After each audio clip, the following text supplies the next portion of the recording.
Welcome to Puck Talk CS with your hosts, myself, Matt Mugno, Steve Murno.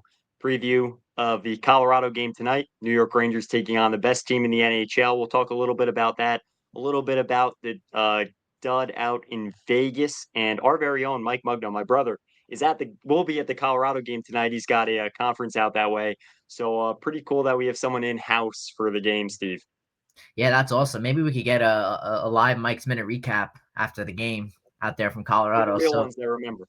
for the real ones, let's do it. Let's talk some pucks. So we'll start with you. Quick thoughts. Dud out in Vegas. General thoughts from you after that game. Yeah, normally I try and really get our production level up on here, and we have the last 2 years. Me and Steve are really doing this on crunch time. So I want to talk about some of the scuttlebutt on the internet was about low effort plays in Vegas. Yeah, I think that certainly contributed to things. I'm not going to deny that. I thought some of it was a little like very zoomed in, though. You know what I mean? It wasn't like I totally understand that the loss was very reminiscent of the home losses. But I thought some of the criticisms of, JT Miller, would you rather have Elias Pettersson? Probably not. Is he going to finish a check or dig a puck out of the corner in April? He's a superstar, but he's probably not doing that either. So I'm going to, my money's on JT to still contribute in that way. And I think that's why some of the clips I saw were disappointing of his body language and whatnot. But overall, Steve, I mean, we sound like a broken record on here. It was very reminiscent of the home contests, and now I think your only hope against one of the better teams in the league, Colorado, is really to get a point. Yeah, and this is gonna be a tough one. In Colorado, probably our toughest matchup of the season, depending how you look at it. Maybe you could say that Carolina game. But quick thoughts for me on the Vegas game. Number Mm-hmm. one, it kind of felt like I we haven't spent the spoken to you whole. since then, actually. What's that? I haven't spoken to you since then, so I'm interested. I know. We kind of spent the whole night chasing that game. It never really felt like we got the chance to catch up. Just watching that game, yeah, you look at it 3-2. It's quick. It looked like a close game. Didn't really get that feel for it from the first two periods in the game.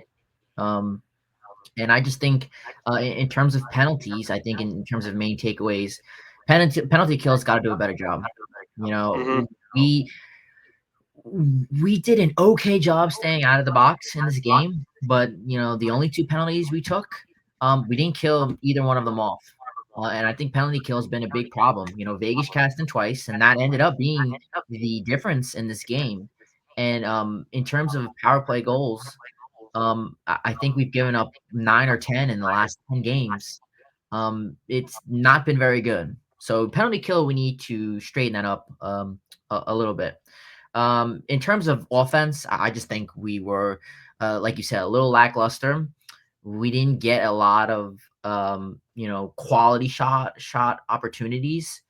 And the problem was just getting the puck to the net in a clear line. And you got to tip your hat. Vegas did an amazing job blocking shots. And then the other large quantity of shots, we just missed the net. Like, they didn't even hit the net. So just something that can't happen tonight against a very strong Colorado team. Colorado's all around is strong offensively. They're strong defensively. So those are kind of my thoughts very quickly on the Vegas game. We did a good job to get close in the third period, but it was too much to overcome the way we were chasing that game in the first two periods. Yeah, Steve Alquette from CSA Hockey, he released, the stats after the game, and I love, we always toot his horn on here. I think most Ranger fans do. Um, but it, from his analysis and his numbers, Igor Shesterkin did give up the second goal, and it felt like at that point the Rangers really didn't have much momentum in their favor anyway in Vegas. I You know what? I'm not going to say it without it right in front of me, but I think he's had like 10 good games, but not like, I think it was like 6 great games. And I think, whatever the split was, it was actually surprising to me because I think Valley has talked about how strong Igor's played. Quick had 3 games that he won the game for the Rangers, right? Based on the numbers, I'm not sure exactly what the criteria is, but I do think that was part of it. Um, I don't think Igor has necessarily stolen a game for the Rangers. Has he kept them in games? Yes. And I think the second goal, when the team was already not producing, which is the focal issue in my book, it doesn't help when you give up a goal to Ben Hutton like that, and it just kind of trickles in. Now, Steve, you talked about how good Colorado is. 8-0-2 in their last 10. Their goal differential is plus 31. The Rangers is just plus 1. They're literally as 500 as you could be this season. Um, I would say the hope tonight is you obviously win, but that would really, I think, turn the tide, continue to prove you're the best road team in the NHL. Um, I think what it will take though is really like get this to overtime and at least get a point on the road. Although it's great to be the best road team in the NHL, we know the problems are on the home front. And if you can at least get a point against Colorado, in my book, right now, context, that's a win. Yeah, not even in the standings is that a win. I mean, that is just that would just go a long way in terms of confidence, just for the team and even us fans. And going back to my point with Vegas, Vegas is a very good team with shot prevention. We didn't help ourselves, by failing to generate enough traffic in front of the net. But that element of how we played the other night that has to change in this game. I mean, this is just a classic matchup. I'll say this because I think defensively we've been much better. I think for me, this matchup is all about it's just a classic matchup between solid defense and a very high powered offense. And Avalanche, for me, Avalanche are the highest scoring team in the NHL. I mean, if they're not number one, they're number two or number three, and Mhm. there's two players that you look at and you have to say, when looking at this game, to stop the Avalanche, you have to stop Nathan Mack and Cale Makar. Those are Big the two. dog. Those are the two players that you have to stop. To me, I think they're more dangerous than McDavid and Draisaitl. You can debate me on that, but Whoa.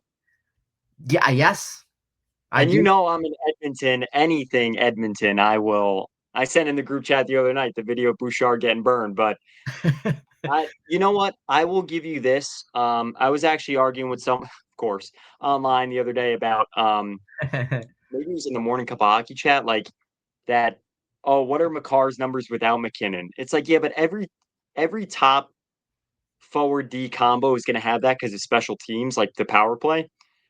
I will say the fact that McCarr is on the back end, like I could see what you mean by it's a different dimension of danger.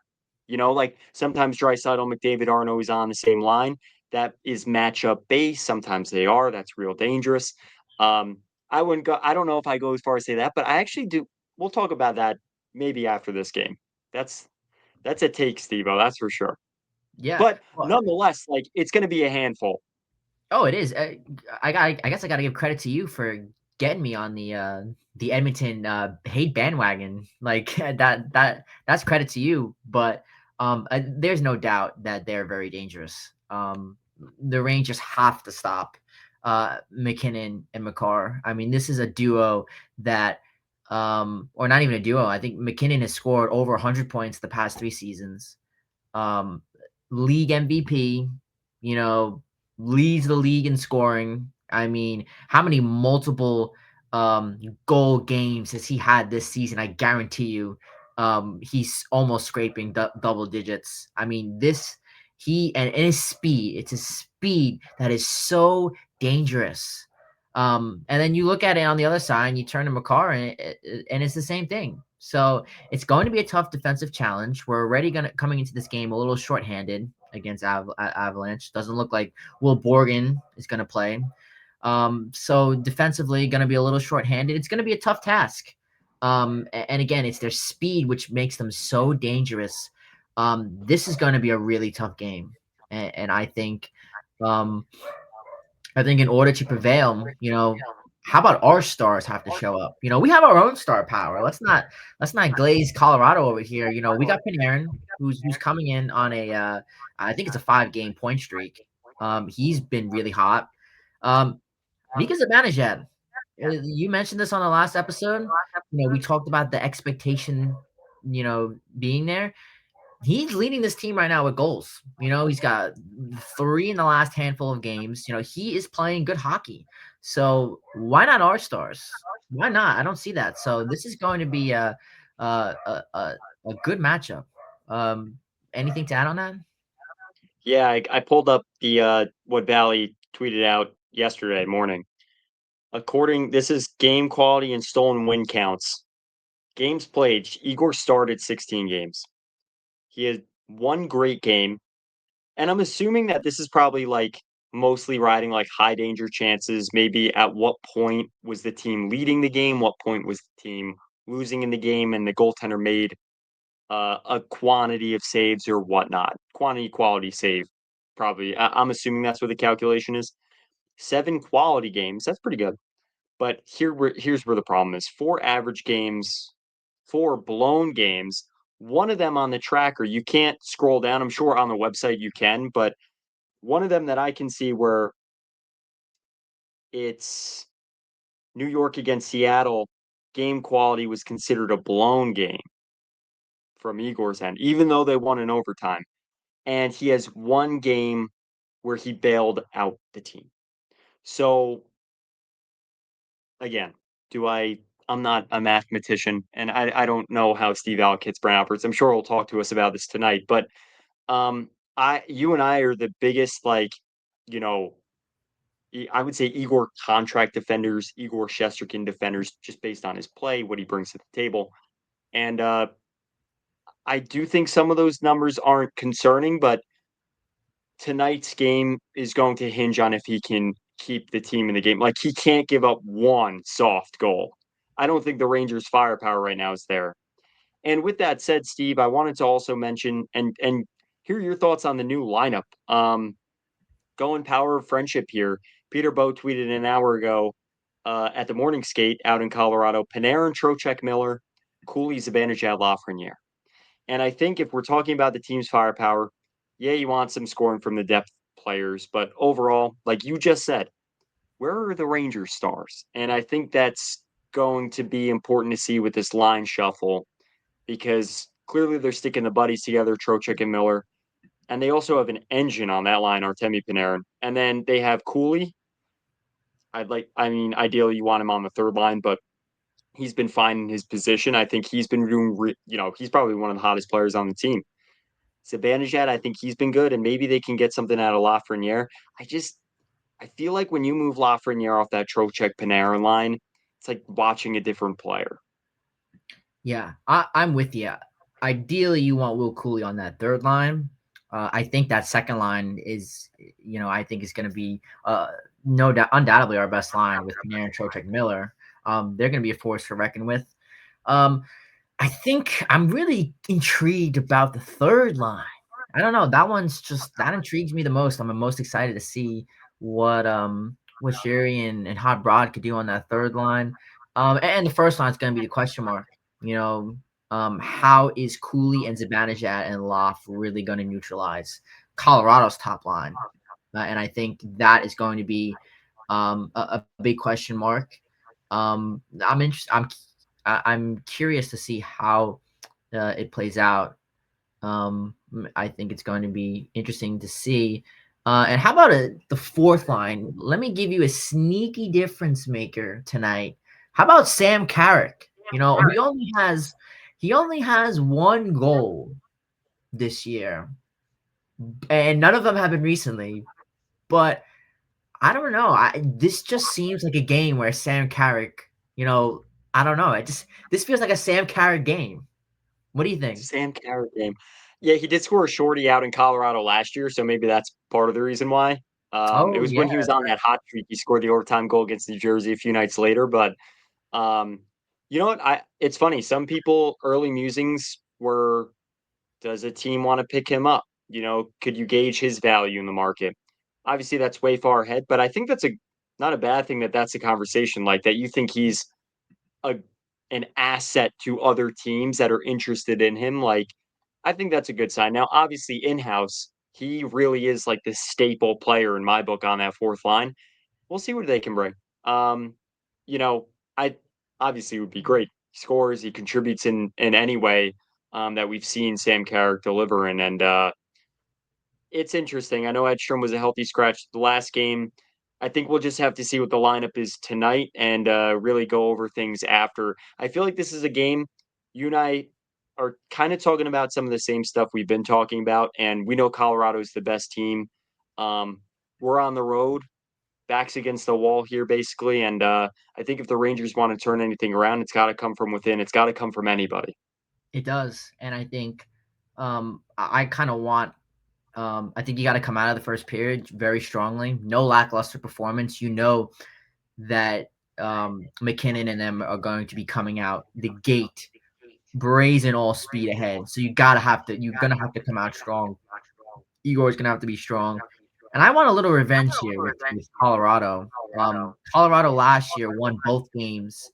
Ooh, the one at home. The one at home was just Yeah. that the Will Borgen mistake game, or was that the one on Yeah. the road? Because Yeah, I think it was Borgen and also, yeah, was Zibanejad involved somehow or Panarin? Zibanejad was involved on the road game, I think. But either Okay. or, we lost two horrible games last year that were momentum killers. I mean, we wouldn't have any momentum at that point, but I mean, they were confidence killers. Let me rephrase that. They were survival. You're right. Those Right. games were like, please win. And those were games we were winning, I think 5-3, or we had a 2-goal lead with like 3 minutes to go in the game in Colorado. We ended up losing that game. And then we lost the game, I think it was like 5-4 at MSG, where they scored with like less than a minute left. Um, Yeah. and I feel like all these games we play against Colorado are so super close. I think like, They I always don't know. are. We have to get a stat against these, but I feel like every time we play them, we go to overtime. That's how close. Yeah, the shootout in 23 in Colorado, right? Yep. Yeah, you're right. Oh, the Georgiev shootout at home, his revenge game, that was 22-23. Yep. You're right. Oh, the 24-25 at home, Lafreniere scored the overtime goal. Um, I I just don't read you remember like the that. road. That's like I I don't know remember you. the game on the road in 24-25, to be honest with you. But yeah, last year I mean, Steve, you're giving me flowers, man. You're dead on with that. So hoping it's close. Yeah, and I feel like Colorado's gotten the better of us in recently. I don't know what the record is, but they definitely have more wins against us in the last few years that I recall. So how about let's change that tone because this has the capability to be a very strong team win. So we'll see how the Rangers respond after the Vegas loss. Stay tuned to Puck Talks Yes for all insights and analysis and everything New York Rangers hockey. And always remember, it's just the luck of the puck.